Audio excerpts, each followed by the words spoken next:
fois n'est pas coutume, ces collégiens suivent leurs cours de sciences en plein air.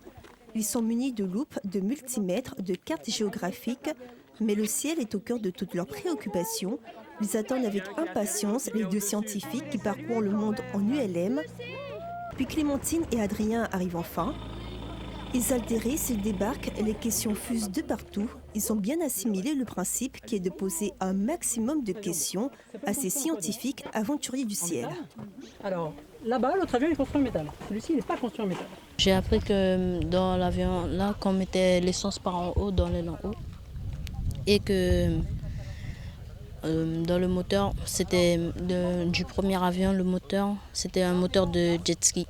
On n'est pas rentré dedans, on n'a pas pu piloter, mais on a juste regardé, mais on n'avait pas le droit de toucher, juste regarder ce qu'il y avait.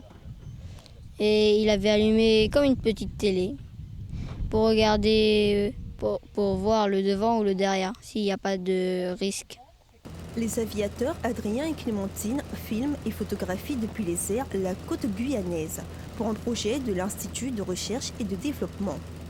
Ils participent également à cette classe d'enseignement intégré, un système où les collégiens étudient ensemble différentes matières comme les sciences physiques, les sciences naturelles et les technologies.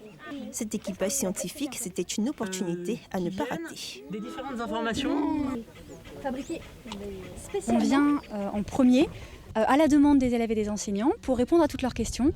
Il y a même un autre avion qui s'est joint à nous, ce qui permet de faire une comparaison entre les deux avions. Ça permet de découvrir beaucoup de principes physiques à travers l'avion, et il y a en plus des expériences scientifiques, notamment avec l'altitude, la pression, la vitesse, la température, qui sont donc c'est que des sujets, beaucoup de sujets scientifiques qui sont découverts à l'occasion de cette petite visite.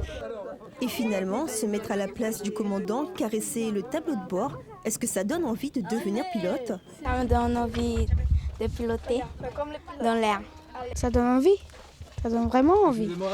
Donc tu es dedans, tu penses que tu es un pilote. Et je pense à être pilote un jour.